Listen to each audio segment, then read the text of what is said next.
Pero por eso vamos a hablar de la Semana Santa, para no tener la idea que nosotros celebramos una fecha histórica. Yo siempre digo a las personas que la Iglesia Católica no celebra fechas, que la Iglesia Católica celebra hechos.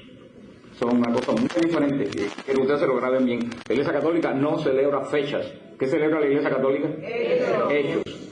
El día de Navidad no celebramos la fecha que Jesús nació. ¿Qué celebramos? El hecho de que Jesús nació. El 25 de marzo no celebramos el hecho de que Jesús se encarnó. Perdón. No celebramos la fecha de que Jesús se encarnó. Celebramos el hecho de que Jesús se encarnó. En la Pascua, en esta semana, no celebramos la fecha que Jesús fue crucificado, porque de hecho cada año la Semana Santa cae en días diferentes. Celebramos el hecho de la redención. Es lo que tenemos que tener en cuenta, ¿no? ¿Qué me importa a mí que Jesús murió un 14 o que murió un 15 de Nisan o que murió un 13 de Nisan? Lo que me importa a mí es que Jesús me redimió, sea el día que sea. Y eso es lo que la Iglesia celebra. Y lo que desafortunadamente muchos católicos pues no sabemos. ¿Y cuál fue la última palabra que dijo Jesús en la cruz? Andan más perdidos que el hijo del indio. Lo último que dijo Jesús en la cruz fue: todo se ha cumplido, o se ha consumado, todo se ha cumplido. Por eso tenemos que pensar qué cosa se cumplió. Es cuando uno crece en el Espíritu, cuando uno pregunta las profecías, pero las grandes cosas de la Biblia uno las comprende cuando uno pregunta por qué. Porque muchas veces aceptamos las cosas, todo se ha cumplido, bueno, pero nadie se ha puesto a pensar qué cosa se cumplió. Como dice Alfredo Pablo, se cumplieron las profecías, eso vino a cumplir profecías. San Pablo dice en capítulo 9, de hecho de la carta a los Hebreos, San Pablo dice que todo lo que en el Antiguo Testamento es prefigura, en el Nuevo es realidad. Eso tenemos que tenerlo claro. Todo lo que es en el Antiguo Testamento prefigura, en el Nuevo, ¿qué cosa es? Realidad. Por eso cuando yo les hablo a ustedes, por ejemplo, cuando hablamos de la Eucaristía, que yo vine aquí y le di la charla, por eso no vamos a hablar de Jueves Santo, le vamos a pasar muy por arriba Jueves Santo. Cuando hablamos de la Eucaristía, yo explicaba que lo que dice San Pablo, que en el templo de Jerusalén era figura, el culto de Jerusalén en la Nueva Alianza, en el Nuevo Testamento, ese culto de Jerusalén que era prefigura pasa al cielo y se convierte en ¿qué cosa? En realidad. El templo nada más que era figura de lo que en el Nuevo Testamento va a ser una realidad. La Pascua, que en Israel era el cordero y el pan ácimo, solamente era prefigura ¿de qué? De la Eucaristía, que en el Nuevo Pacto se va a hacer realidad. Por eso todo el Antiguo Testamento, ¿qué cosa es? Prefigura de algo que en el Nuevo Pacto se va a hacer ¿qué cosa? Realidad. Y las profecías, eso prefiguran a Cristo. Por eso, desde el comienzo de la historia de la salvación, hay dos temas que se tocan en toda la Escritura, que es la muerte y el sacrificio. Y la muerte y el sacrificio ligado con el Cordero. ¿Cuál es la primera muerte que ocurre en el Antiguo Testamento? Caín y Abel. Pues no, me encanta hacer esta pregunta porque verdaderamente siempre me dicen lo mismo. No es cierto. La primera muerte que ocurre, Dios no diseñó la creación y el hombre para la muerte. La muerte fue algo accidental. Por eso es que nosotros tenemos tanto miedo a morirnos. Porque la muerte no es parte de nuestra naturaleza. Nosotros no estamos creados para la muerte. La muerte es algo ajena en nuestra naturaleza. La muerte entra en la creación. ¿Por qué entra la muerte en la creación? Por el pecado. Cuando el hombre abre la puerta al demonio y al pecado, y entra. Por eso que la muerte es ajena a nosotros. Por eso la primera muerte que causa el pecado en el mundo es el animal que el Señor tiene que matar para cubrir al hombre y a la mujer, a Adán y a Eva. Recuérdense que el hombre y la mujer, cuando se vieron desnudos, que no tiene nada que ver con sexo ni nada que se les parezca, cuando se vieron desnudos quiere decir que se vieron que todo lo que tenían era de Dios y lo habían perdido. Cuando se vieron que estaban desnudos, ¿qué hicieron? ¿Se taparon con qué? Con una hoja. Ahora me hicieron a mí un chiste que dice que había un sacerdote dando un sermón sobre Adán y Eva, porque lo tenía escrito, y un monaguillo le escribió una de las páginas del sermón, y dice que el sacerdote dijo, y Adán le dijo a Eva, y no encontraba y busqué, si Adán le dijo, dice, parece que falta una hoja. Pero eso es un chiste malo, esa hoja no faltaba. Cuando el hombre se ve desnudo, ¿con qué se trata de tapar? No dice con una hoja, dice con hojas, se hizo un vestido de hojas. Y uno se pregunta, ¿qué tiempo puede durar una ropa hecha de hojas? Nada. Por eso Dios le hace ropa ¿de qué? De piel, de cuero. ¿Cuánto dura el cuero? Eso no es lo que quiere decir, que lo que nosotros nos proveemos por nosotros mismos dura poco, lo que provee Dios es para siempre.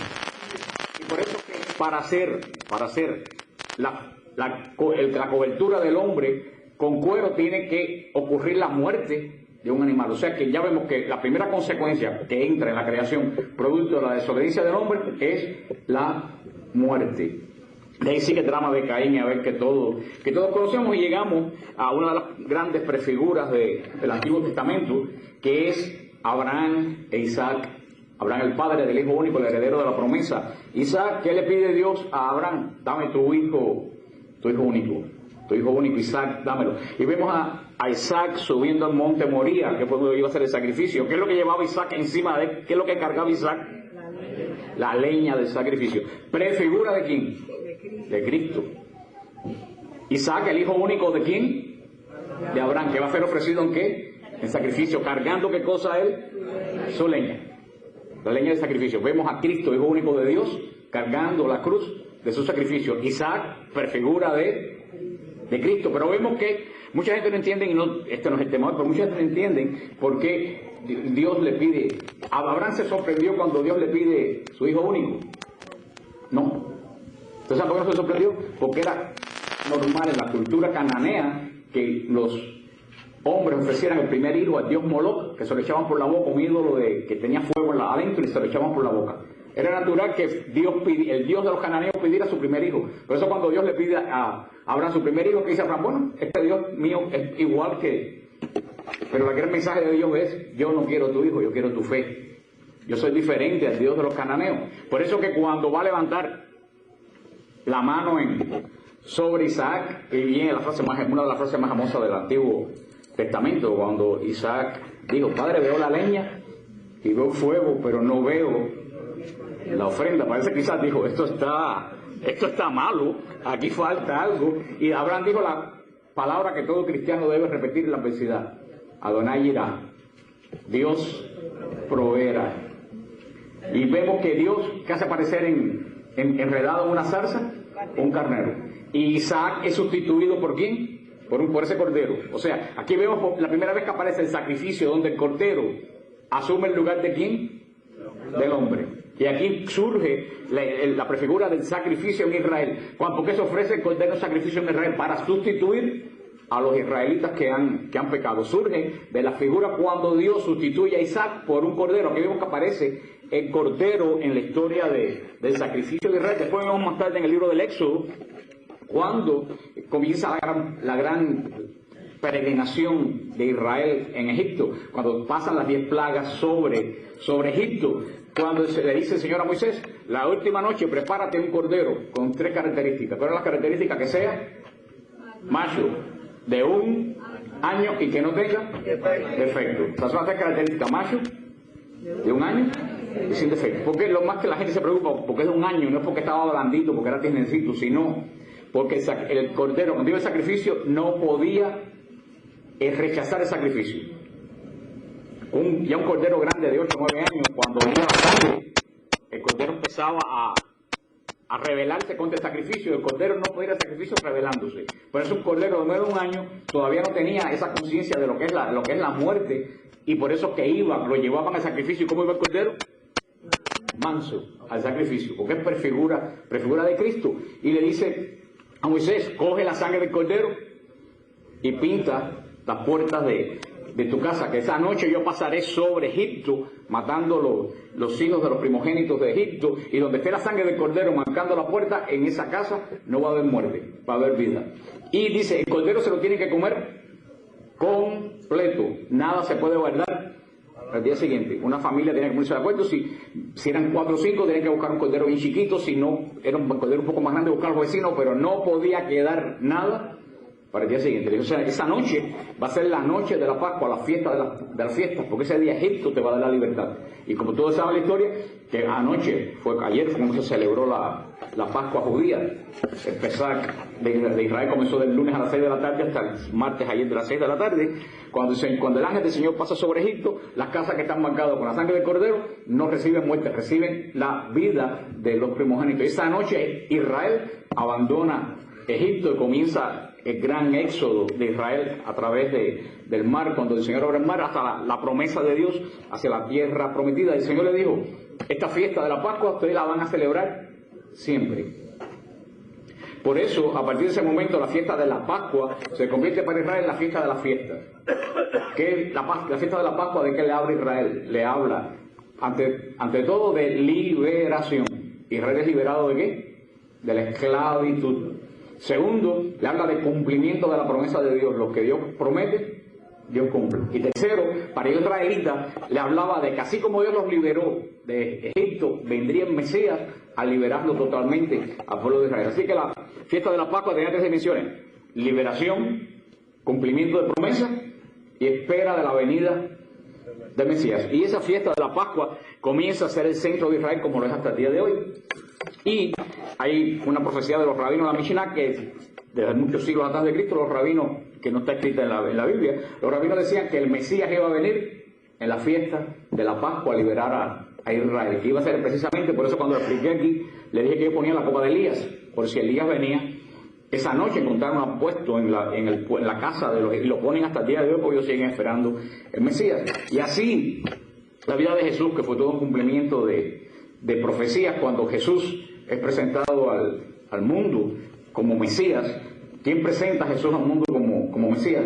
Juan el Bautista. Cuando dice, ese es el Cordero de Dios que quita el pecado del mundo. Giovanni Papini dice que en el dedo de Juan el Bautista se resumió todo el Antiguo Testamento, porque todo el Antiguo Testamento apuntaba a Cristo. Cuando él dijo, ese es, ahí se resumió todo el Antiguo Testamento. ¿Y cómo presenta Juan el Bautista a Jesús? Para nosotros es muy normal, el Cordero de Dios que quita el pecado del mundo. Todos los días, todos los domingos lo vimos en la misa, porque si ustedes leen todo el Antiguo Testamento, en todo el Antiguo Testamento jamás a ningún hombre se le llamó Cordero de Dios. A nadie se le llamó Cordero en el Antiguo Testamento. Era un nombre inusual. Por ejemplo, los que son cubanos, no sé, que yo creo que los boricuas también, y nosotros dominicanos, cuando uno le dice lechón asado, ¿qué fiesta le viene a la mente? Navidad. O sea, lechón asado inmediatamente Navidad. Para el judío, cuando decían cordero, lo que le venía a la mente era la Pascua. La Pascua y el sacrificio del templo. O sea que para nosotros, que estamos acostumbrados a que una persona ese es el Cordero de Dios, para los judíos fue algo totalmente un shock. Ese muchacho que venía por ahí de 30 años, Juan había dicho que era el Cordero. Y no un Cordero cualquiera, ¿el Cordero de quién? De Dios. Porque el Cordero de Dios, Israel estaba acostumbrado a ofrecer corderos en sacrificio. Pero ¿quién ofrecía los sacrificios, los corderos en el sacrificio? No, los hombres. Israel, los oferentes, los que se lo daba, el sacerdote lo presentaba, pero quien daba la ofrenda, como cuando se traen la misa el pan y el vino, era la persona que ofrecía el sacrificio. O sea, que los corderos que se sacrificaban en el templo eran corderos de hombre. Lo ofrecían los hombres por sus pecados, por acción de gracia. Ese cordero que señaló Juan Bautista no lo ofrece los hombres. ¿Quién ofrece ese cordero? Dios. Fíjate qué diferencia. Los corderos de Israel que eran prefigura, ¿quién lo presenta? Los hombres. Ahora Juan Bautista presenta al cordero que no lo presenta los hombres, lo presenta Dios. Por eso que es el Cordero de Dios. Y con esa presentación entra Jesús en la historia, porque esa es la primera vez que Jesús se presenta delante de los hombres como el Mesías. Es la primera vez que lo presenta. A partir de ahí comienza, ya todo el mundo sabe, a nosotros se nos escapa eso, pero ya todo Israel sabe por esa presentación que esa persona que está ahí va a tener algo que ver con dos cosas. ¿Cuál es la primera que tiene que ver? Con la Pascua. Y segundo, ¿con qué tiene que ver? Con el sacrificio. Cordero, ¿qué cosa que decían en Israel? Pascua y sacrificio. Por eso de que él dijo, ese es el Cordero de Dios, ellos saben que ese muchacho que Juan señaló tiene que ver con dos cosas fundamentales de Israel, que son ¿cuál? Pascua y sacrificio. Ellos no sabían cómo, pero ya por el nombre que Juan, que es un profeta, presenta a Jesús, ya saben por qué cosa tiene que ver Jesús. Así comienza la historia del Evangelio, que no lo vamos a tocar, no tenemos tiempo. Llegamos a la primera fiesta de la Semana Mayor, de la Semana Santa, que es la que celebramos. ¿Qué fiesta es la primera con que se abre la Semana Santa?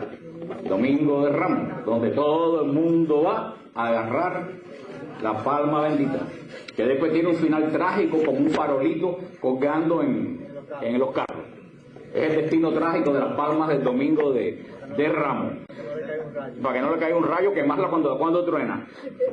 A la misa que yo voy, en la iglesia de San Judas, yo voy a la iglesia, a la misa de árabe en griego, esa misa va muy poca gente. Este domingo estaba que no cabía gente que no habla ni árabe, ni griego, ni inglés. ¿Tú sabes qué iban? Anoche mismo nosotros tuvimos en nuestro ministerio un vía crucis de sanación, que hacía como 10 o 12 años que nosotros no lo hacíamos, y aquí en Miami yo creo que nunca se ha hecho vía crucis de sanación. Créanme, que dice una hermana de oye, pero mira que ha venido gente hoy, digo, porque tú nada más que tienes que anunciar sanación para que esto se llene. Toda la gente va cuando se está dando algo, pero cuando se da la palabra de Dios a nadie le interesa. Tiene que ver esto aquí, digan que va a haber sanación hoy aquí, que la gente no, como cuando venía Pedro Tadís, la gente no llegaba, la gente llegaba hasta la... Porque desafortunadamente Cristo lo sabía, por eso dijo, esta gente me busca porque les doy de comer.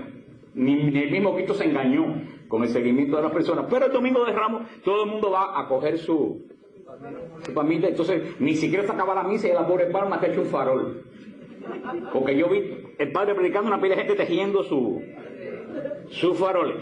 ¿Qué celebramos el domingo de Ramos? Domingo de Ramos todo el mundo sabe que se celebra la entrada de Jesús en Jerusalén. Pero muchas veces nosotros no nos preguntamos qué entrada, por qué entró, para qué cosa. Jesús vino a cumplir profecías. Y en el libro de Génesis se habla con una gran profecía. Cuando Jacob se está muriendo, Jacob le da la bendición a cada uno de sus hijos. Y a Judá le da una bendición especial. Dice, Judá, cachorro de león, tú eres Judá. Tú estarás presente entre tus hermanos hasta que venga aquel que le corresponde la corona y el cetro. O sea, Judá tenía la promesa que de todas las tribus de Israel, la única que iba a estar presente cuando viniera el Mesías era Judá. Porque Judá iba a tener, hasta el momento que llegara el Mesías, que iba a tener dos cosas. ¿Qué cosa? La corona y el cetro. La corona, el reinado político de Israel, el cetro, la ley que se guardaba en el templo. Por eso, ¿y qué le dice Jacob en la bendición a Judá? Tú tendrás la corona y el cetro hasta que venga aquel a quien le pertenece, que viene montado en un burro. O sea que ya desde Génesis, antes que Israel entrara a Egipto, ya... Qué fuerte está esto. Ya... Si yo te lo puedo bajar un poquito, parece un trueno la voz mía. Esta cuestión es bájalo.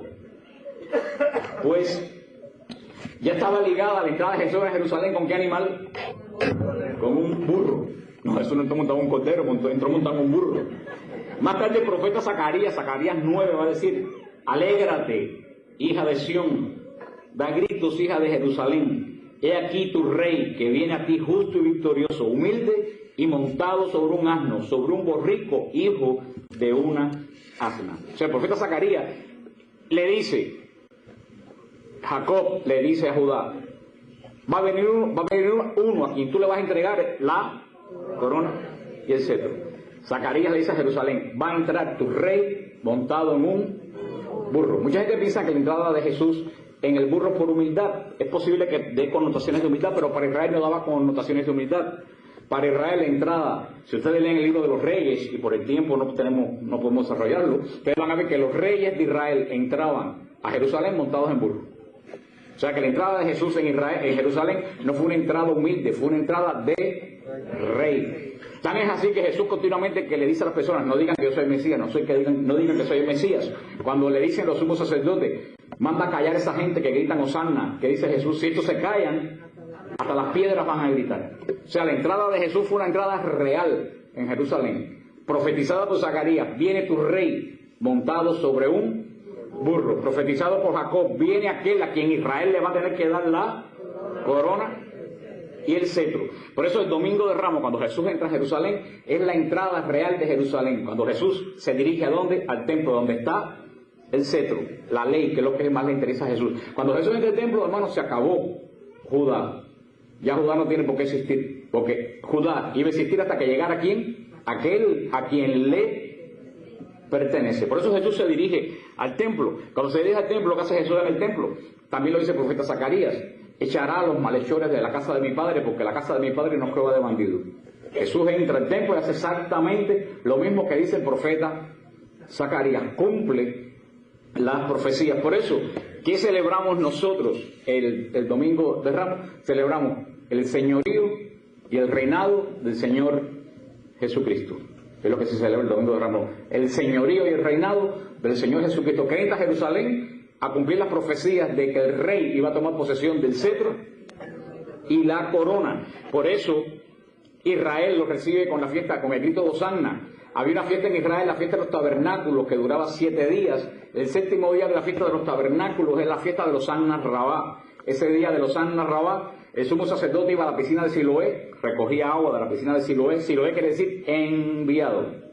Por eso el sacerdote cogía el agua del enviado, iba en procesión, subía al templo, y mientras iba caminando a Jerusalén, todo Israel iba con palmas gritando Hosanna alrededor del agua de Siloé. ¿Qué cosa quiere decir Hosanna? Hosanna quiere decir la salvación es hoy.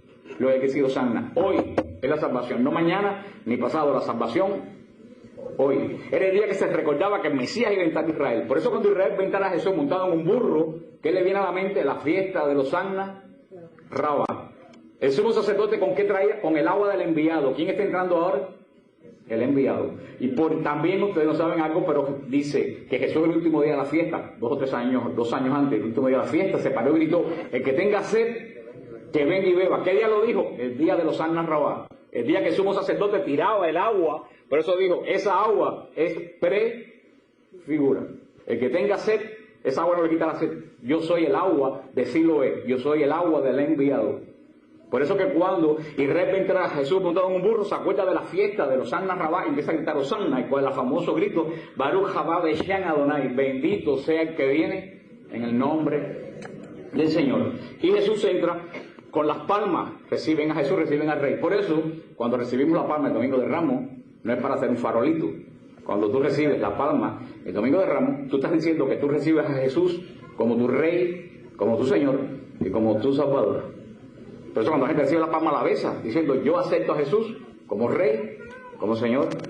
Y así como Él vino a Israel a recibir el cetro de la corona, yo le doy el cetro de la corona de mi vida, que muchas veces no sé dónde lo voy a poner. Por eso en la palma del Domingo de Ramos, los antiguos cristianos lo ponían en la puerta de la casa. Para decir, en esta casa vive una familia que aceptó a Jesús como Señor y Salvador. La fiesta del Domingo de Ramos también, lo que mucha gente no sabe, que también dice la Mishnah y el Levítico, que el cordero tiene que estar 4 días en examen antes de ser matado el día de la Pascua. Tenían que examinar 4 días el cordero, porque fíjense, si cada familia comía un cordero, imagínense que se cree que en el año 70, cuando los romanos destruyen a Jerusalén, que comienza en el sitio de Jerusalén en una Pascua, se calcula que habían 5 millones de judíos en Jerusalén para la Pascua, porque todo Israel, de la diáspora de Israel, subía a Jerusalén. Ahora imagínense, aunque una familia tenga 10 o 12 miembros, 5 millones, saquen cuenta cuánto cordero, era una cantidad imponente de corderos. Esos corderos tenían que entrar a Jerusalén, porque los corderos solamente se podían matar en el templo. Por eso es que los judíos hoy no tienen cordero. ¿Por qué los judíos si ustedes van a una cena judía no hay cordero? ¿Por qué no hay cordero? ¿Por ustedes creen que no hay cordero en la cena de los judíos? Porque no hay templo. Al no haber templo, no hay dónde sacrificar el cordero. Por eso, los corderos entraban a Jerusalén 4 días antes por la puerta de las ovejas. El viernes es cuando se va a matar el cordero, porque la Pascua cae cuando muere Jesús, sábado. ¿Y por qué se sabe que cae sábado? Porque dice Juan que era un sábado muy solemne. Sábado para los judíos no quiere decir el día después del viernes. Sábado para los judíos quiere decir descanso. Cuando la Pascua cae un lunes, ¿ustedes saben para los judíos qué día es ese lunes? Sábado, es Shabbat. Si la Pascua cae un miércoles, ese día es Shabbat, es día de descanso. Pero cuando la Pascua cae sábado, es doble Shabbat, porque coincide la Pascua y el sábado, el día de descanso. Entonces doble Shabbat, eso ocurre cada cierto tiempo, es un sábado muy solemne, es un Shabbat muy solemne porque coinciden 2 fiestas en el mismo día. Por eso, si el cordero se va a matar el viernes, entre las 2, a la caída de la tarde, ¿qué días se van a examinar el cordero? ¿Jueves? ¿Miércoles? ¿Martes? ¿Lunes? ¿Qué día entraron los corderos a Jerusalén? El domingo. O sea, mientras Jesús entraba a Jerusalén, ¿cómo lo presenta Juan? El Cordero de Dios. Todos los miles de corderos, el tiempo que Jesús entraba, estaban entrando por la puerta de las ovejas. Al mismo tiempo. ¿No ven todo eso? Es cumplimiento de profecía. El cordero entra el día que el cordero tiene que entrar a Jerusalén. ¿Qué dice que había que hacer con el cordero? Examinarlo Lean los evangelios de Lucas, de Mateo, para que vean que Jesús estuvo enseñando en el templo lunes, martes, miércoles y jueves. ¿Y qué hicieron los sumos sacerdotes en ese tiempo? Preguntarle por la doctrina. ¿Qué es lo que estaban haciendo? Examinándolo, como el cordero. Porque el sumo sacerdote tenía que decir, este cordero es apto para el sacrificio. Así llegamos al Jueves Santo. El Jueves Santo, la Pascua era la víspera de la Pascua, porque acuérdense que el día, y estoy tan acelerado porque solamente tengo una hora. No, pues si no empieza la gente a salir, si yo me desespero, porque eso es tan aburrido. Fíjate. Pero fíjense en esto. Jesús celebra la fiesta, la cena de la Pascua el jueves, pero la realidad, la comida de la Pascua es el viernes. Porque el cordero se mata a la caída de la tarde. Pero entonces el cordero se come por la noche, hay que asarlo, todo eso. Y uno dice, viejo, no, ellos comen el sábado el cordero. ¿Por qué? Porque el día israelí es de caída del sol a caída del sol. Nuestro día es de 12 de la noche a 12 de la noche. El día israelí comienza cuando cae el sol. O sea, que la caída del sol del viernes, ¿tú sabes qué día es? Sábado. Y así es la iglesia. Si ustedes van a los monasterios, nosotros un grupo nos vamos mañana al monasterio de Tampa a pasar la Semana Santa allí. Si ustedes van a los monasterios, las vísperas, las completas en los monasterios, que es por la noche, la completa de, por ejemplo, el día de la Asunción, las completas del monasterio, el 14 de agosto, son las completas del día de la Asunción. Porque a la caída, a la noche del día 14, es ya para la iglesia la fiesta de la Asunción. Por eso que la misa de las vigilias de los sábados, porque a la caída del sol del sábado, para la iglesia ya comienza el domingo. Por eso es que la iglesia lleva el día igual que Israel, de caída del sol. Caída del sol. Por eso, cuando comen el cordero viene, para nosotros viene, pero para los judíos es sábado. Es sábado. Jesús adelanta la comida de la Pascua. Y lo vamos a ver después por qué. Le dije que el jueves lo voy a pasar muy por encima. El jueves, porque el jueves ya yo lo expliqué aquí cuando explicamos la Eucaristía. Los que no vinieron a la Eucaristía, yo creo que ustedes tienen los tapes ahí, ¿no?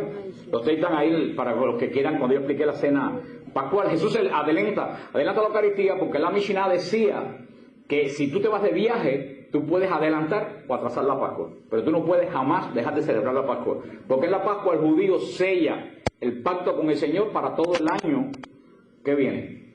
Por eso Jesús, como el viernes iba a ser algo muy importante, que es la redención, adelanta la Pascua para el jueves, a la caída de la tarde, que Jesús, y por supuesto, como la Pascua Jesús la celebra el jueves, no la celebra el viernes, ¿qué es lo que faltaba en la mesa de la Pascua de Jesús? Cordero. Por eso que ustedes leen ningún evangelio, habla de las copas, habla del pan sin levadura, habla de la hierba, pero ninguno habla del cordero. ¿Por qué? Porque no había cordero. Porque el cordero que había sido matar el viernes. Cuando un judío no tiene cordero, lo que pone es un hueso de cordero. En símbolo de cordero, como lo ponen hoy en día en la cena judía, ponen un hueso de cordero.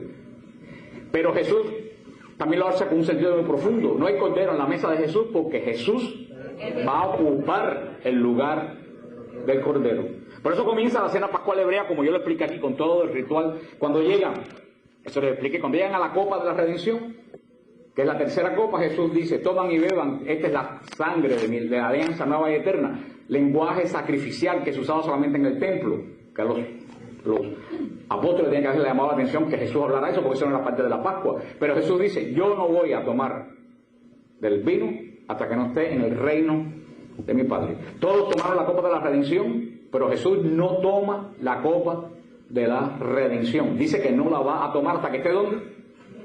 En el reino de su Padre. De ahí Jesús interrumpe la Pascua, cosa que le tiene que haber llamado la atención a los apóstoles tremendamente, porque la Pascua había que cumplirla completa, si no, no se cerraba el pacto con Dios para el año entero. Es como si ustedes van a misa y después del ofertorio el sacerdote se va. Uno dice, algo tiene que haber pasado, porque si ustedes van a misa y en el ofertorio se acaba, ¿hubo misa?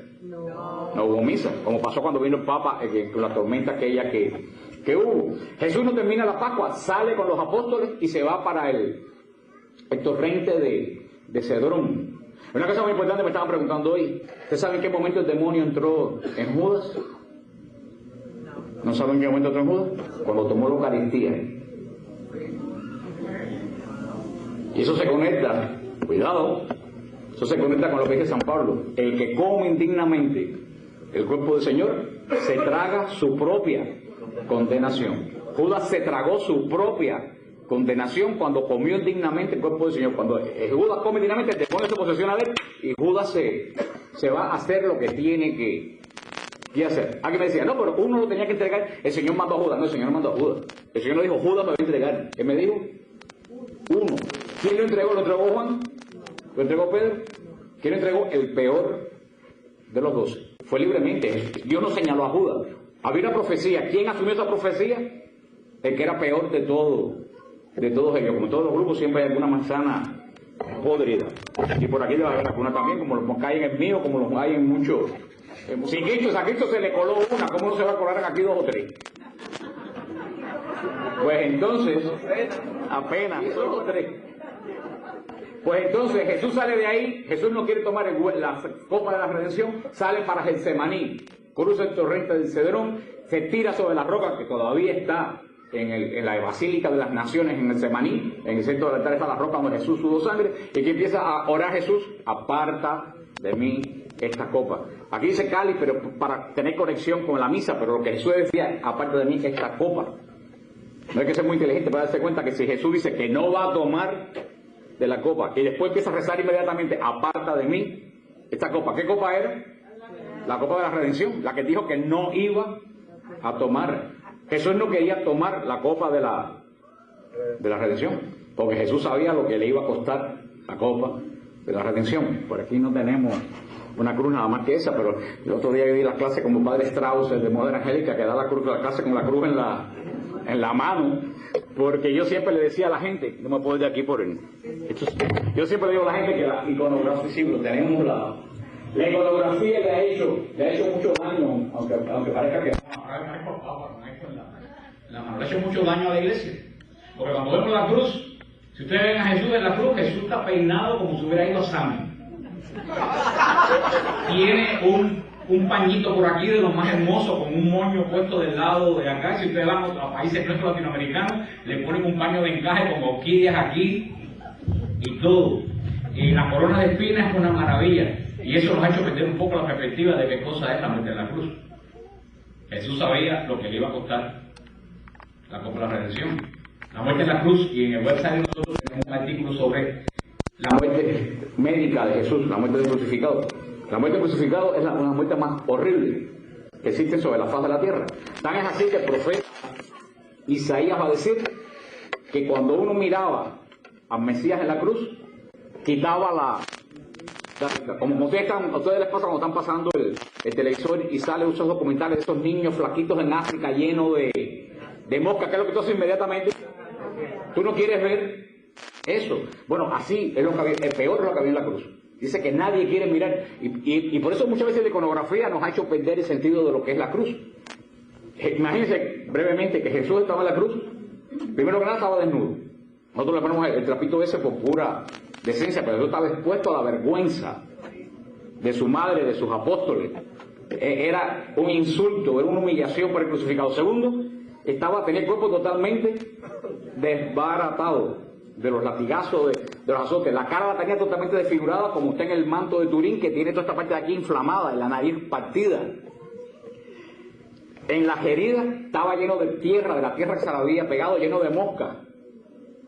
Los crucificados se corregían y se orinaban del dolor, todo eso le corría. O sea, lo que había en la cruz era un verdadero espanto, lo que dice el profeta Isaías, que no tiene ni siquiera figura de hombre lo que está en la cruz. Eso era lo que era la cruz, y Jesús sabía lo que le esperaba el día siguiente. Y Jesús era verdadero Dios, pero era verdadero hombre. Él sufrió tal como hubiéramos sufrido cualquiera de nosotros. Cuando era chiquito pensaba que Jesús en la cruz, como era Dios, no había, como que lo habían anestesiado. Jesús sufrió exactamente igual que si hubiera sido cualquiera de nosotros. Y como cualquiera de nosotros, Jesús experimentó algo que Dios nunca había experimentado. ¿Qué es lo que experimentó Jesús que Dios nunca ha experimentado? Miedo. Por eso Jesús es hombre. Jesús experimentó dos cosas que Dios no conocía. Dios no conocía ni Jesús no conoció el pecado, gracias a Dios, pero Dios no conocía ni el miedo ni el sufrimiento. Dios no tenía la menor idea de que el miedo es ajeno a su naturaleza. Pero eso Jesús hace hombre para conocer lo que de nosotros Él le faltaba por conocer. Por eso Jesús sabía lo que le esperaba, y por eso dice: Padre, si hay alguna otra forma, búscala. ¿Y qué contestó el Padre? Absolutamente. ¿Cuántas veces? No, a lo confortó después. En la agonía nadie lo confortó, ni los apóstoles, porque dijo, ni ustedes siquiera han podido estar conmigo en este momento. Cuando más necesitaba Jesús a los apóstoles que hicieron, se durmieron. Jesús solo, en la agonía. ¿Por qué? El Padre no contestó. ¿Cuántas veces uno dice, Dios no me oye, porque no me contesta? ¿Usted cree que Dios no escuchó a Jesús? Ser el mismo si era su hijo. ¿Por qué Dios no contestó? Porque Jesús sabía lo que tenía que hacer. ¿Qué quería Jesús? Que su papá le cambiara el plan. Cuando él aceptó libremente ese plan. Cuando a veces que Dios nos habla, es que yo no quiero que Dios me hable, lo que quiero es que Dios me diga lo que yo estoy pensando que tiene que hacer. Cuando Dios no te hable, revisa qué es lo que tú tienes que hacer. Porque por eso Dios no te habla, porque como no era Jesús, tú sabes lo que tienes que hacer. Ahora, lo que tú quieres es que yo te cambie el plan. Lo cual es diferente. Si el Padre le cambia el plan a Jesús, ninguno estuviéramos aquí. El Padre no mandó a Jesús. Ningún padre quiere querer eso para su hijo. Jesús vino al mundo, como lo dice el Salmo. Mira que estoy aquí para hacer tu voluntad. Punto. El Padre dijo a Jesús, tú quieres, vas a asumir, hacer mi voluntad, pase lo que pase. Sí. Y desde que el demonio oyó eso, ¿cuál fue la batalla del demonio? Hacer que Jesús no hiciera la voluntad del Padre. Por eso es que el demonio es que lo lleva a la cruz. No es el Padre. Ya cuando el demonio le ofreció los reinos del mundo, le ofreció todo. Y Jesús, sigo, no hablo contigo. El demonio dice, bueno, ahora te voy a matar. Y no da pedrada como los judíos, te va a matar de la forma más espantosa. A ver si tú vas a seguir haciendo la voluntad de tu Padre. Vamos a ver quién gana. Eso fue una lucha entre Jesús y el diablo. Por eso cuando Jesús le dice, auxilio, Padre, ¿qué dice el Padre? Esta batalla tú tienes que darla y tú tienes que ganarla. Por eso que el Padre no habla. Los ángeles lo sirven cuando Jesús dice que no se haga mi voluntad. Ahí se ganó la redención. Y fíjate, primer hombre Adán, ¿qué hizo Adán? Lo que le dio su realísima gana. ¿Qué hizo Eva? Lo que le dio su realísima gana. Comienza el plan de la redención en el vientre de María, en la encarnación. ¿Y qué dice María? He aquí, la esclava del Señor. ¿Qué dijo María? Lo opuesto a lo que dijo Eva. ¿Qué dice Jesús en el huerto de Getsemaní? Que no se haga mi voluntad. Fíjate que Jesús dice exactamente lo que dijo María. ¿No lo que dijo María? Lo opuesto de lo que dijeron Adán y Eva. Por eso, Adán y Eva son los padres del pecado. Jesús y María son los padres de la gracia. María es la nueva Eva y Jesús es el nuevo Adán. De ellos dos nacemos nosotros, los hijos de la fe. Por eso cuando Jesús acepta, fíjate que Jesús dijo en la boda de Caná, mi hora no ha llegado. Sin embargo, en Getsemaní dice, levántense, que la hora de mi Padre llegó. ¿Qué se imagina todo el mundo? Llegó la hora del Padre Jesús. Ahora Jesús se va a montar en una nube y se va a ir al cielo. Llegó la hora de mi Padre. ¿Cuál es la hora de mi Padre? La cruz. La cruz. La voluntad, ¿pero qué le costó la voluntad? La cruz. No hay resurrección si primero no hay cruz. Los protestantes que quitan la cruz jamás van a resucitar. Porque aquí nadie resucita de gratis. Aquí se resucita a través de la cruz y Jesús nos marcó el camino. Por eso, cuando vienen los servidores del templo, llevan a Jesús frente al sumo sacerdote. Y para mí, son las escenas más solemnes del Nuevo Testamento. Y así como usamos la cabeza para cosas malas, tenemos que usarla para cosas buenas. Y por eso siempre digo a la gente que tienen que imaginarse esta escena, tienen que poner la mente de ustedes a funcionar en esta escena. Tienen que imaginarse el lugar donde llevaron a Jesús. Miguelén está loca por decir que ella estuvo ahí. Ella estuvo conmigo el año pasado. Ahí, nosotros volvemos el 18 de mayo de nuevo este año. Miguelén estuvo en el mismo palacio de Caifás. En el mismo palacio de Caifás. Y ahí está la escalera todavía original que subió Jesús. Y yo siempre digo a la gente, no suban por la escalera. ¿Ustedes saben lo primero que hace la gente? Subir por la escalera. Ese es el pecado original. Porque si todos los peregrinos de 2000 años suben por la misma escalera, ya no hubiera escalera. Hasta tiene una cosa que dice, no pasen. Pero basta que yo diga, no suban por la escalera, para que todo el mundo suba por la escalera. Pero bueno, ahí está la casa de Caifás, que ahora tiene encima la iglesia de Calicanto. Pero en esa iglesia, en esa casa de Caifás, en el sótano se reunía el Sanedrín. Imagínense, un salón como este, pero de piedra. En el medio, ¿qué es lo que estaba? El trono del sumo sacerdote. ¿Qué es lo que estaba todo alrededor? Los asientos de piedra de los 72 ancianos de Israel. No estaban todos, esto fue un juicio ilegal a medianoche que no se podía hacer. Y el condenado tenía 3 días para apelar. El juicio de Jesús fue totalmente, desde el punto de vista del Levítico, totalmente ilegal. Pero latino. Pero imagínate la escena, pongan su mente a trabajar. Imagínate esa cámara totalmente de piedra. Los ancianos sentados alrededor con sus vestidos blancos y sus talit por la cabeza. En el trono, sentado el sumo sacerdote que va a hacer juicio vestido con los trajes pontificales, con la capa, con el pectoral de oro, con la mitra. ¿Y quién está en el medio? Jesús de Nazaret, amarrado con los guardias. Y el sumo sacerdote le contesta, le hace preguntas. Y Jesús no contesta. Es cuando el soldado le da y le dice, pero no contesta. El sumo sacerdote. Y cuando Jesús dice la famosa frase, se hable más, dímelo, si bien, ¿por qué tú me pegas? Y en ese momento el sumo sacerdote necesitaba que este hombre hablara. Porque si este hombre no hablaba no había juicio. Porque los testimonios que presentaron eran totalmente absurdos. Ningún testimonio de los que presentaron era para condenar a nadie a muerte. El sumo sacerdote es algo muy importante que la gente lo pierde cuando lo lee. Les vuelvo a decir, imagínense la escena, porque es una escena muy solemne. Toda esa gente, todos los ancianos, iluminados con antorchas, Jesús en el medio, el sumo sacerdote vestido con todas sus cosas, le dice, dime el nombre del Dios vivo. Tú sabes lo que el sumo sacerdote puso a Jesús bajo juramento. Dime en el nombre del Dios vivo, eres tú el Mesías de Israel. Es como cuando uno va a un juicio y uno jura, va a decir la verdad, toda la verdad. Ten cuidado de lo que tú dices, porque si tú dices mentira, que tú coges cárcel.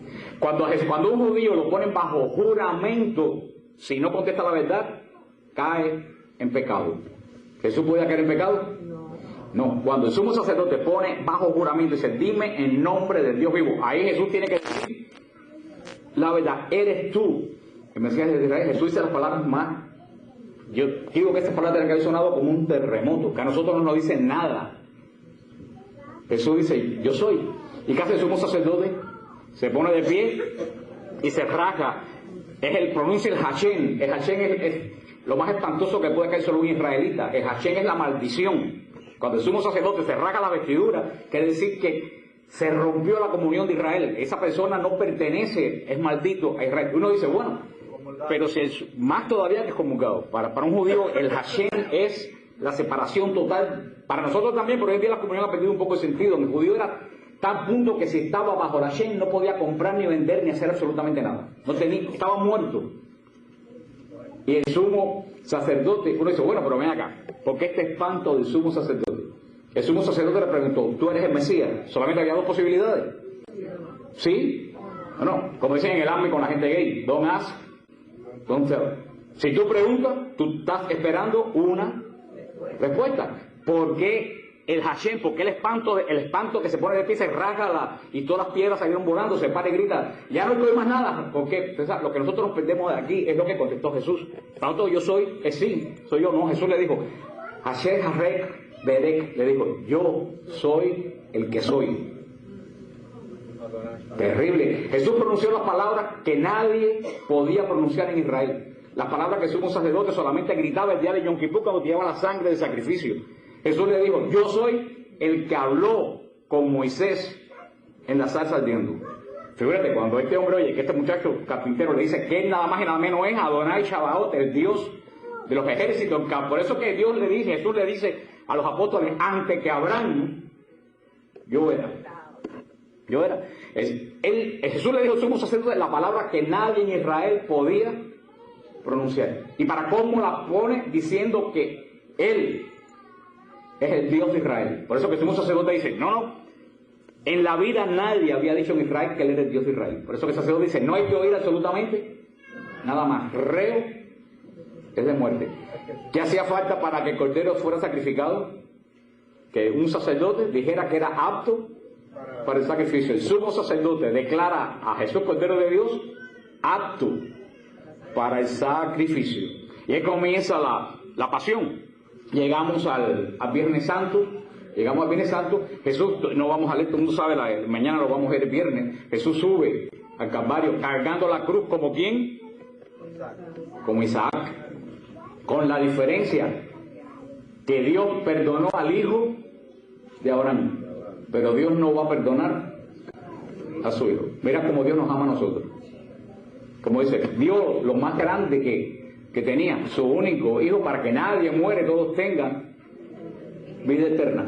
Jesús sube cargando como Abraham, como el hijo de Abraham, como Isaac, la cruz, a un monte también, como subió Isaac cargando la cruz. Comienza el proceso de la crucifixión que todos hemos leído, y en lo alto de la cruz Jesús dice 7 palabras. No se asusten que no voy a predicar ahora el sermón de las 7 palabras, pero me voy solamente a enfocar en 2 palabras. Vuelvo a repetir: los crucificados morían de asfixia. Morían los crucificados. ¿Por qué? Porque estaban colgados, ¿no? Y con el peso, los pulmones se le empezaban a apretar. Entonces le empezaba a costar trabajo respirar. Entonces, para respirar tenían que afincarse en la tablita. Tenían que afincarse en la tablita que le ponían aquí, y se afincaba ahí, y entonces se levantaba. Pero para levantarse tenía que estirar los brazos, porque nosotros cuando girábamos los brazos, como los clavos eran cuadrados, los clavos le desgarraban los huesos y los músculos de nuevo, y era tanto el dolor que le causaba mover los brazos que volvían a caerse, y en esa angustia de levantarse para respirar y de caerse se asfixiaban. Por eso cuando querían adelantar la muerte, ¿qué hacían? Le partían las piernas. Nadie se ha puesto a pensar por qué le partían las piernas. Le partían las piernas porque si le parten las piernas no se pueden levantar y se asfixia más rápido. Por eso que le partían las piernas a los crucificados. Jesús sabía que en esa muerte de asfixia algo le iba a faltar a él. ¿Qué le iba a faltar a él? El aire. O sea, las palabras que Jesús dijo en la cruz son palabras de cumplimiento de profecía, porque todo lo relacionado al orden de lo que había que hacer, Él lo dijo en la última cena, se lo dijo a Pedro: cuando tú regreses, confirma a tus hermanos que todo lo preparó Jesús. Jesús no va a decir bobería en la cruz, porque Jesús sabe que en la cruz no va a tener ¿qué cosa? Aire. Él dejó las palabras que solamente en la cruz se pueden. Por eso las 7 palabras son importantes, porque son palabras. Y yo digo tanta bobería en esos sermones de las 7 palabras, y prepárense para este año. Prepárense de este año. Pero me voy a detener en nada más que solamente en 2 palabras. Antes de Jesús subir a la cruz, le ofrecen vino. No es vinagre Goya. Lo que eran vino agrio. Era el vino, no tiene nada que ver con tu esposo. Era el vino que se fermentaba mal y se ponía agrio. Entonces se lo daban aquí a los que hacían la crucifixión. ¿Quiénes hacían la crucifixión de los romanos? Los más brutos de todos los romanos. Lo ponían porque era un trabajo de animales. Pero hasta los animales que hacían ese trabajo tenían que emborracharse para poder hacer eso. Por eso le daban a los soldados ese vino que nadie quería tomarse. Y a los crucificados le daban el vino mezclado con mirra y con otras cosas para como que adormecerlo un poco. Se lo daban por piedad la misma gente. Pero cuando le fueron a dar vino, Jesús dijo, no lo tomó. Jesús dijo, no voy a tomar más vino hasta que esté en el reino de mi Padre, en el reino de Dios, en el reino de mi Padre. Jesús sube a la cruz, comienza el proceso de lo voy a tener en 2 palabras. La primera palabra que voy a tener que brevemente, porque después ya lo demás es muy corto. Lo que separa a Jesús: mujer, ahí tienes a tu hijo. Hijo, ahí no hay un problema de, mira Juan, cuida a mi mamá, para nada. Si esto hubiera sido un problema de cuida a mi mamá, se lo hubiera dicho a Juan, ¿tú sabes cuándo? El jueves, cuando le dijo a Pedro, cuando tú regreses, confirma a tus hermanos.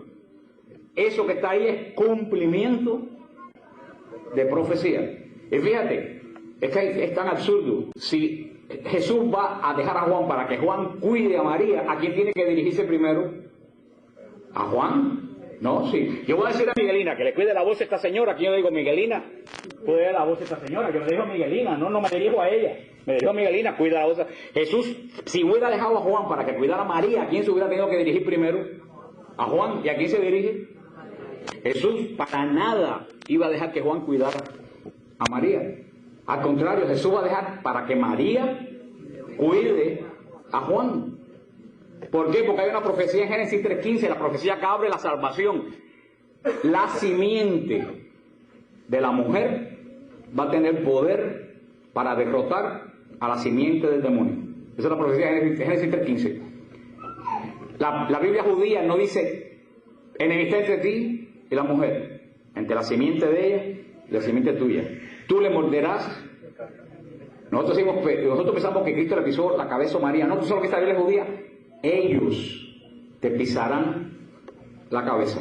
No es singular, es una palabra plural. ¿Quiénes son ellos? La simiente de la mujer. Los hijos de la mujer van a tener poder para pisarle la cabeza. Ahora, ¿cuándo esto se cumple?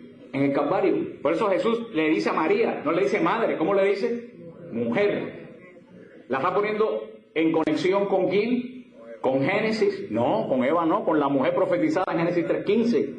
La mujer que va a derrotar al demonio. Por eso que dice mujer, porque la está poniendo en Génesis 3:15, la prefigura. En el Calvario es realidad, es María. María se constituye en la cruz la madre de los creyentes.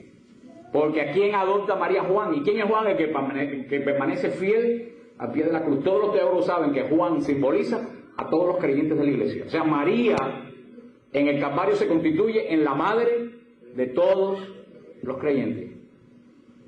Y esos hijos de María son los que van a tener poder para pisarle a la cabeza al demonio. Así lo dice Apocalipsis 12. El demonio se lanzó contra la mujer y no pudo. ¿Y a quién se va a hacer la guerra? A los descendientes de la mujer. Dice, ¿quiénes son? Los que cumplen la voluntad de Dios. ¿Qué le dijo María a los hombres? Hagan lo que Dios les diga. Ahí está. Los que cumplen la voluntad de Dios son los hijos de la mujer.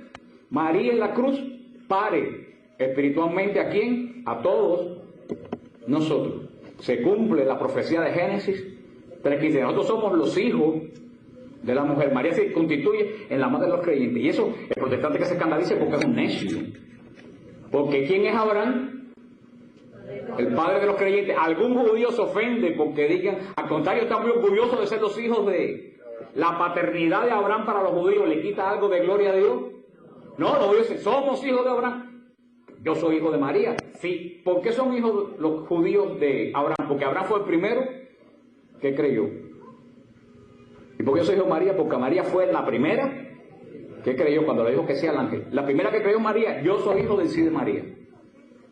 Y por eso la maternidad de María es algo muy poderoso en la iglesia que no se ha explicado como se debe explicar, porque se habla mucha bobería.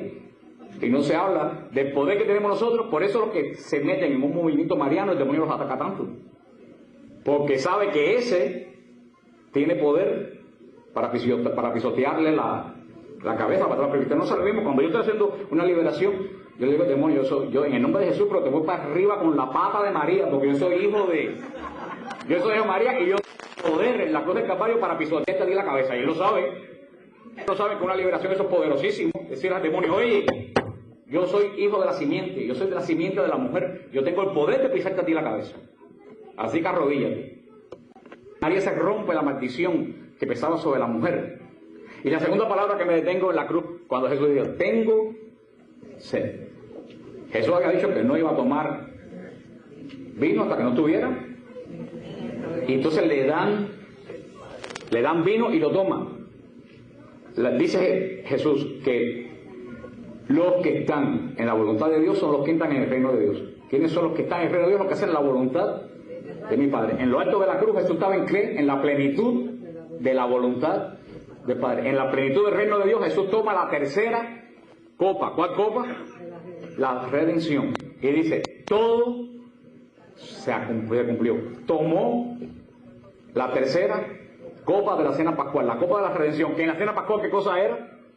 Prefigura. Y en el Calvario, realidad. Por eso la Eucaristía es sacrificio, porque está ligada de la cena, de la última cena, a la cruz del Calvario.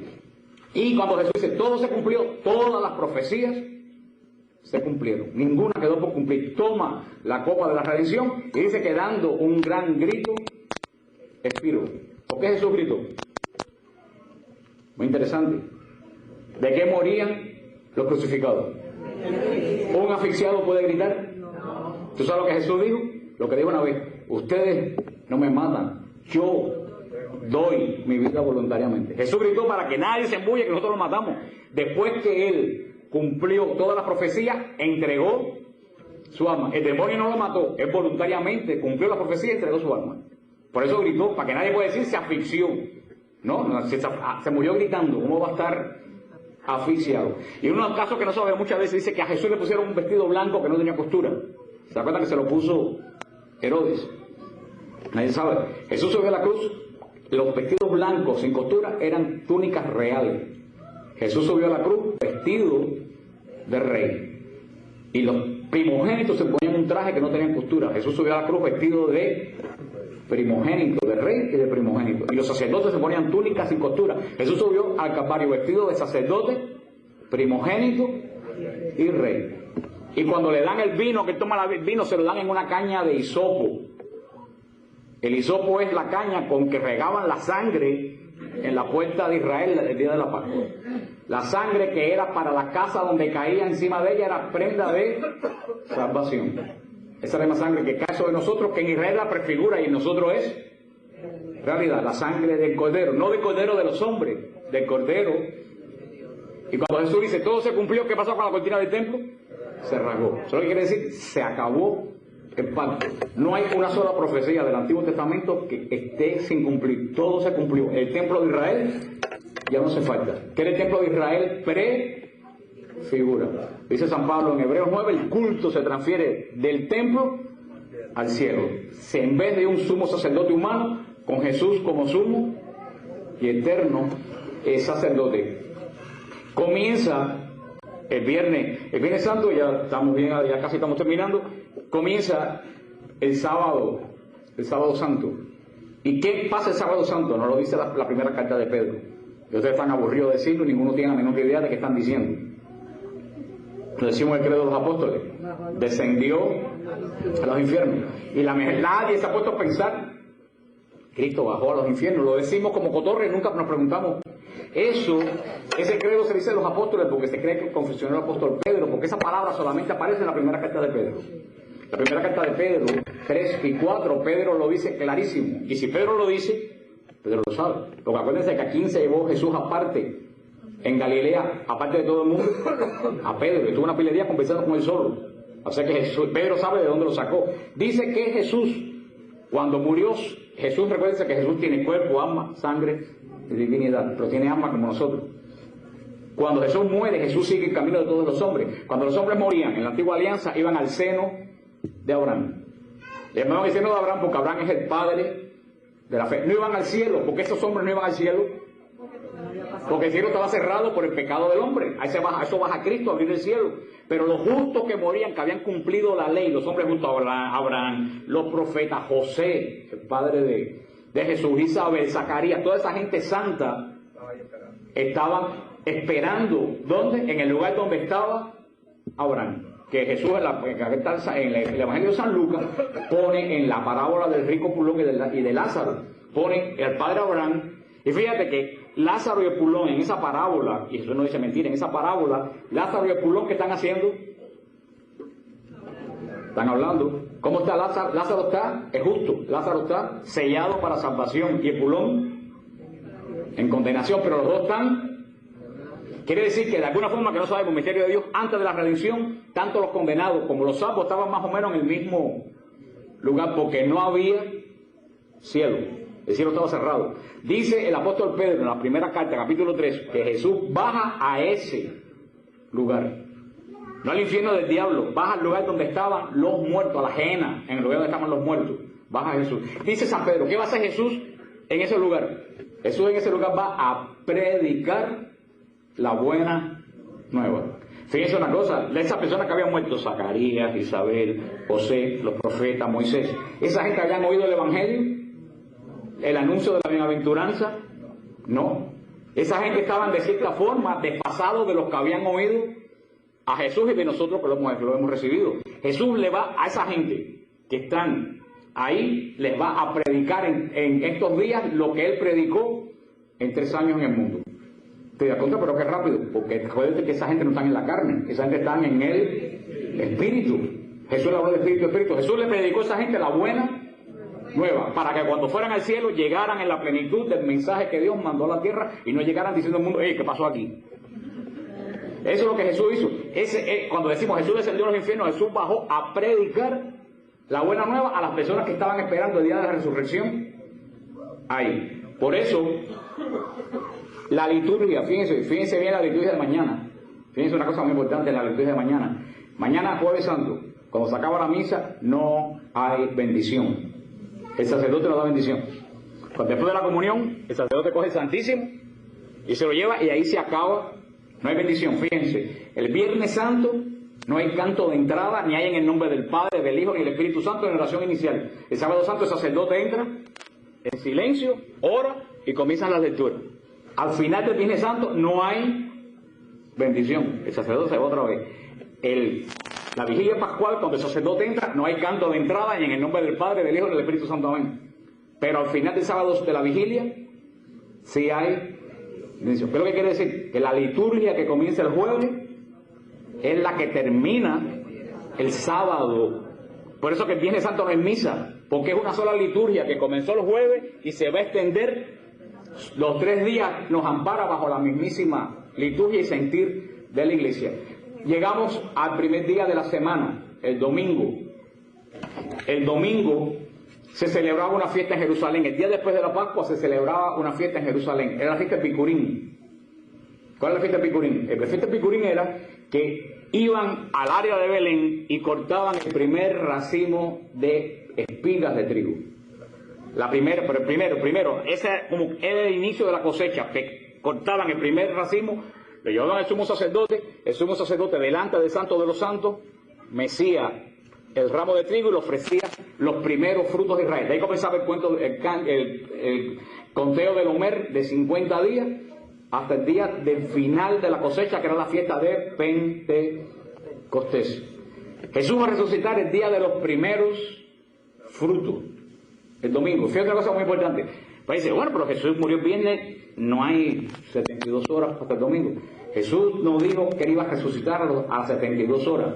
Jesús dijo que iba a resucitar al tercer día, no a las 72 horas.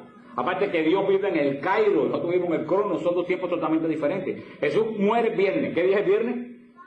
Primer día. Sábado, segundo. Domingo, tercero. Jesús resucita al tercer día, no a los 72 horas. Es una diferencia muy grande. Cuando Jesús resucita, dice San Jerónimo una cosa muy hermosa. San Jerónimo dice que los 3 misterios más grandes de la humanidad ocurrieron en el silencio de un vientre. De un vientre. Dice, el misterio de la encarnación ocurrió en el silencio del vientre de María. Porque fíjate, nos dice que el ángel le anunció, pero nos habla en qué momento el verbo se hizo carne. No habla. No dice cómo el verbo se hizo carne. Dice que el ángel solamente le anuncia. No sabemos qué pasó en el momento que María recibió el poder del Espíritu Santo, que la cubrió y la segunda persona de la Trinidad entró a su vientre. Hermano, yo les aseguro que algo grande tiene que haber pasado hoy. Porque si cuando uno recibe el Espíritu Santo, se le sudan las manos, le dan temblores, se descansa en el Espíritu, es como atontado. ¿Qué habrá pasado María cuando el Espíritu Santo no solo vino sobre ella, encarnó la segunda persona de la Trinidad, Dios se metió dentro de ella? Lo que tiene que experimentar María en ese momento tiene que haber sido algo espectacular que nadie se imagina que tiene que haber sentido. Ocurrió, el primer misterio ocurre en el silencio del vientre de María, no sabemos nada. El segundo misterio, la natividad, dice San Jerónimo, ocurre en el vientre de la noche. Dice la palabra de Dios cómo nació Jesús. No sabemos de qué forma nació Jesús. Misterio que ocurre en el vientre de la noche. Dice, la resurrección, el tercer misterio, ocurre en el vientre de la tierra. No sabemos cómo Jesús resucitó, pero algo grande tiene que haber pasado. Jesús no se levantó y dijo, ya pasó el tercer día, vamos. No.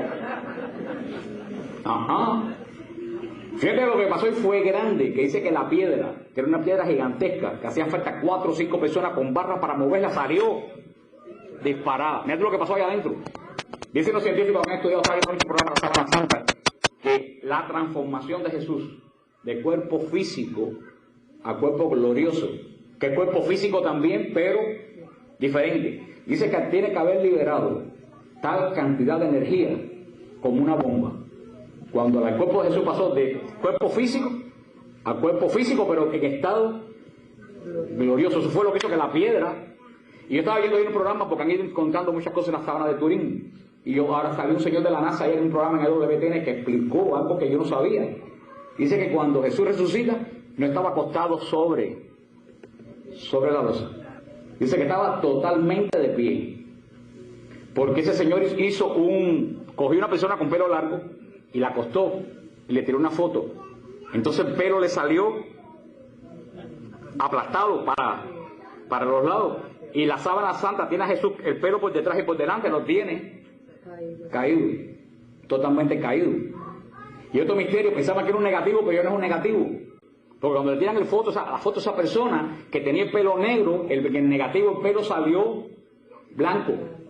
Pero en el negativo de la sábana santa el pelo de Jesús está negro. Pero dice que Jesús estaba totalmente de pie porque la espalda, si hubiera estado acostado sobre la sábana, la parte de atrás hubiera estado aplastada. Dice que estaba de pie y flotando en el aire porque tiene los pies así, no tiene los pies así, tiene los pies así. Dice que Jesús estaba totalmente flotando en el aire cuando pasa lo que pasa, la victoria de... Porque fíjate, Jesús había resucitado a 3 personas. A Lázaro, a la hija de Jairo y al hijo de la viuda de Naín. Pero eso no fueron transformaciones, porque esa gente no se convirtieron en un cuerpo glorioso. Esa gente volvieron al cuerpo, la mortaja enrollada. Pero la palabra griega no dice enrollada como nosotros pensamos, sino que estaba puesta pero desinflada. Estaba puesta como lo pusieron, igualita como lo pusieron, pero adentro no había nada. Y fíjate qué curioso, y el sudario doblado aparte. El sudario ese está en Oviedo, en la catedral de Oviedo. Y hasta ahora se dudaba de la autenticidad del sudario. Pero cuando han tirado el sudario, porque el sudario no es la sábana santa. ¿De qué palabra ustedes creen que viene el sudario?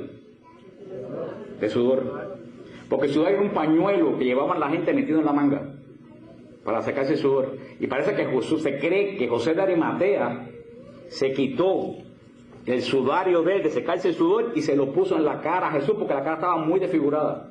Y encima pusieron para que cuando fueran por la mañana quitarse la venda, la mortaja no se pegara en la cara.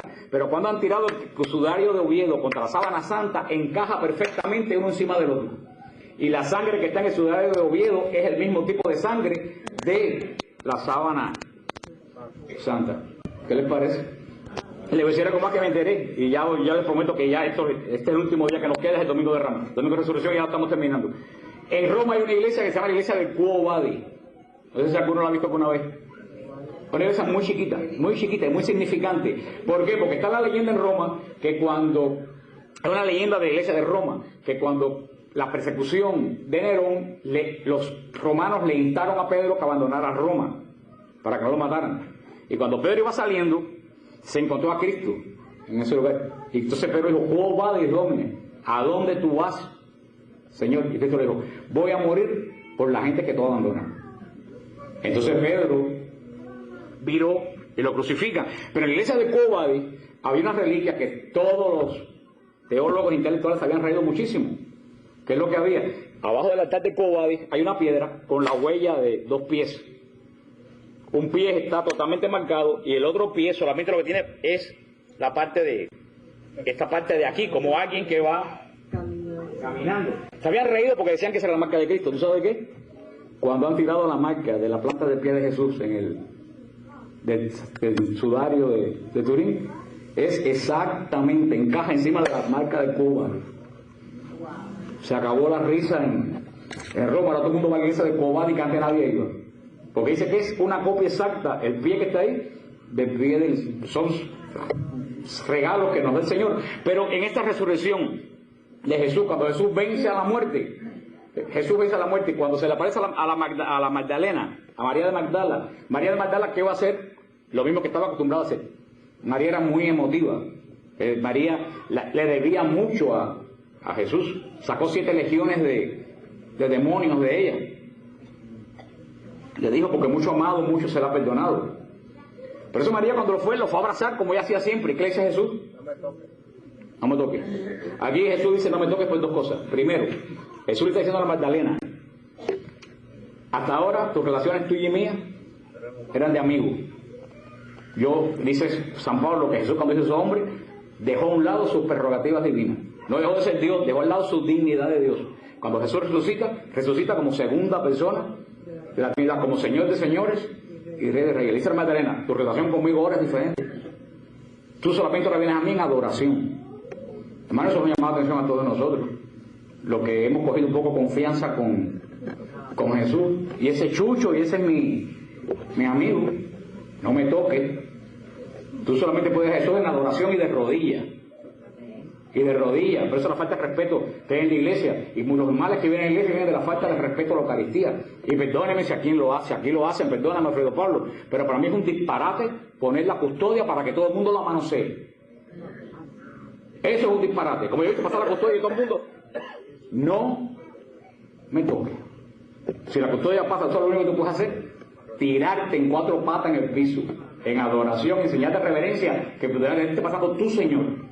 Se ha perdido mucho la reverencia en la iglesia y los problemas que tenemos vienen de la falta de reverencia que hay muchas veces entre los que más están metidos en la iglesia, son los primeros que comienzan el desorden. Pues entonces, primero Jesús le dice por eso. Segundo, ¿por qué le dice? Porque el sumo sacerdote, cuando iba a ofrecer la gavilla, nadie lo podía tocar. Y Jesús cumple profecía. ¿Qué va a hacer Jesús el domingo de resurrección? Fíjate que dijo, voy a mi Padre y a tu Padre. Jesús ascendió el domingo de resurrección. Jesús fue el domingo de resurrección a su Padre como sumo sacerdote a ofrecer los primeros frutos. ¿Qué ofreció? Un manojo de espiga. ¿Cuáles son los primeros frutos de la... Hay uno que es el primer fruto de la redención. ¿Cuál es el primer fruto de la redención? El ladrón. El buen ladrón. Ese es el primer fruto de la redención. Jesús lo dijo, las prostitutas y los ladrones van delante de ustedes. Primero que los apóstoles entró un ladrón. Y el apóstol Pedro, que lo entendió muy bien, dijo, la caridad cubre multitud de pecados. Hay gente que se esfuerza por no pecar, pero no tiene caridad. Ese no va al cielo. Y una prostituta que sabe Dios por qué llegó ahí, si tiene amor, el Señor no va a ver eso. Cuando el Señor ve amor, el Señor no mira los pecados. Cuando hay amor, ¿tú sabes lo que el Señor mira? El amor. Por eso tú puedes tener, no estoy llamando a ella para que peque y sea bueno, porque cuando hay conocimiento es diferente la cosa, pero para que ustedes me entiendan, una persona prostituta, con el pecado de la prostitución se presenta, pero al mismo tiempo ha tenido una vida de amor hacia todos los vecinos, hacia las personas que han ayudado, y cuando Dios mira, los ojos de Jesús no se van al pecado. ¿Tú sabes dónde se van? Al amor, que es lo que es semejante a él. Por eso es el apóstol Pedro, el amor cubre. Por eso yo tiemblo cuando yo veo personas, sacerdotes y religiosas y laicos, sacerdotes y religiosas que dejan de tener familia, que dejan de tener hijos, que dejan de ganar buenos sueldos, que dejan de vestirse la religiosa con ropa bonita y pintarse los labios por el reino de los cielos, pero en su corazón no hay amor. Han perdido el tiempo. Y eso se aplica a toda la gente que sirve en la iglesia, laico o religioso. Cuando hay un laico, un religioso que no tiene misericordia, porque la misericordia es el fruto del amor. Hermanos, que falta de misericordia hay en todos nosotros, sacerdotes, religiosas, obispos y laicos. Por eso que la gran aparición del siglo pasado, ¿cuál fue? La divina misericordia. Hermano, tú puedes dar, por eso San Pablo, aunque dé todo mi dinero a los pobres y no tengo amor, no soy nada. Ni Biblia, ni rosario, ni comunión. Si tú no tienes amor, estás perdido. Y eso es lo que hizo que el ladrón se adelantara a los apóstoles y a todo el mundo. Amó a Cristo cuando nadie lo estaba amando. Por eso el primer fruto de la redención fue el ladrón. Jesús sube esa mañana a su Padre a presentar todos aquellos que estaban donde, en el seno de Abraham, y que él haya predicado la buena nueva, los primeros frutos de la redención. Y con eso se cierra nuestra Semana Santa, porque Jesús cumplió toda, el Pentecostés va a cumplir otra fiesta. Jesús cumplió todas las fiestas judías. Hay una sola fiesta judía que no está cumplida, que falta por cumplir. La única fiesta que Jesús no ha cumplido todavía es la fiesta del Rosh Hashanah. La fiesta de Rosh Hashanah es la fiesta del Año Nuevo, es cuando se toca el shofar y se anuncia que todo Israel ya fue perdonado y aceptado. Porque comienza un conteo desde Pentecostés a Rosh Hashanah, donde la gente de Año Nuevo, de Yom Kippur a Rosh Hashanah, donde los judíos hacen buenas obras para ganarse el cielo. Tú sabes cuando dice San Pablo, al sonido del shofar, vendrá Jesús. Cuando venga Jesús se va a cumplir la última fiesta, la fiesta de las trompetas, cuando el tiempo de la misericordia, el tiempo de ganarte, como los judíos se ganan en la salvación de Yom Kippur con obras buenas, el tiempo de las buenas obras se acabó, cuando suena la trompeta. Todavía queda esa fiesta. Cuando suena la trompeta, no hay chance para nadie. Estas son las fiestas que celebramos en esta Semana Santa, cumplimiento de profecía. Domingo de Resurrección, Domingo de Ramos, Jesucristo como Señor de señores, Rey de reyes. Jueves Santo, ojo, que este resumen ya, si se ponen a hablar me paro y se demora más la cosa. Jueves Santo, cumplimiento de la Pascua. Israel comía cordero animal, nosotros comemos cordero de Dios. Jueves Santo, promulgación de la ley nueva. Por eso el Día del Amor no es el 14 de febrero. El 14 de febrero es el Día del Amor de la prostitución. Porque se engañan marido y mujer, no se respetan. Ese día, mira, me hicieron, coge la florecita. Es mejor no dar flor y todo el año amar. Por eso Jueves Santo Jesús dijo, les doy una ley nueva. Ámense unos a otros como yo los he amado. Ese es el Jueves Santo es el día de la nueva ley. Por eso, hermano, lo que estoy diciendo hasta ahora, aquí no hay leyes de haz esto y haz esto y haz esto. ¿Qué es lo único que tienes que hacer? Amar. Lo decimos muy fácil, pero qué difícil es amar. Y lo dijo Jesús, si tú amas a tu amigo y tu familia, eso lo hacen los paganos, eso lo hizo Hitler, eso lo hace Fidel Castro, eso lo hizo Stalin, ama a sus hijos y su familia. Ustedes tienen que ir más allá. ¿Cuál es el más allá? Ama. Ay, hermano, pero para amar a un enemigo, eso cuesta. Hay que morir uno mismo. Sangre. Pero tú sabes que el amor no es una opción, es un mandamiento.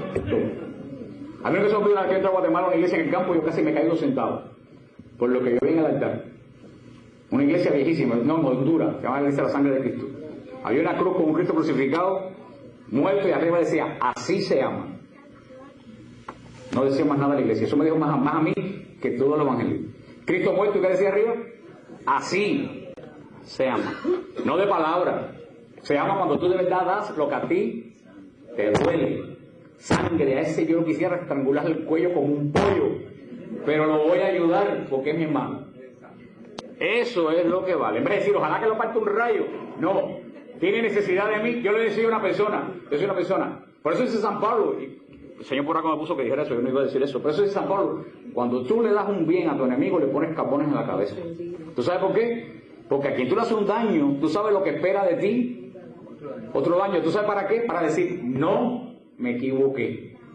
Yo le hice daño porque esa persona es mala, así que no me equivoqué, te justifica. Ahora cuando la persona que a ti te hace un daño, tú le devuelves una buena acción, hermano, esa persona no sabe dónde meterse. Eso es lo que piensa, aunque no lo diga. Amén. ¿Qué clase de equivocación he cometido? El Señor sabe lo que dice. Por eso el que quiera, lo dijo el Padre Francesco cuando el año pasado, el que quiere ser un cristiano, tú sabes lo que tiene que seguir. La bienaventuranza. La bienaventuranza es la plenitud, es la realidad de la ley que en Israel la prefigura, y la bienaventuranza es realidad.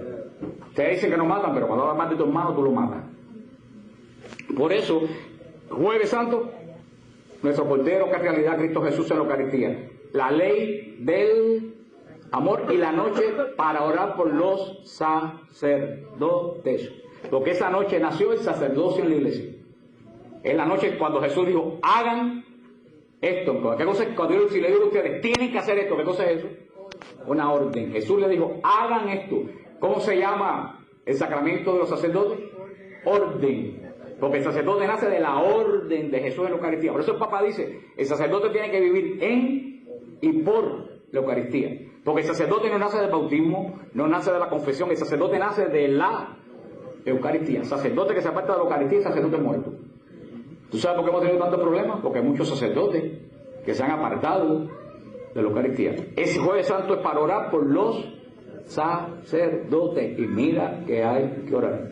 Viernes Santo, día de nuestra redención, día que el Cordero se inmola en la perfecta voluntad del Padre y me da lo que yo mismo, por mucho que hubiera querido hacer, no pude hacer. Día de redención es el Viernes Santo.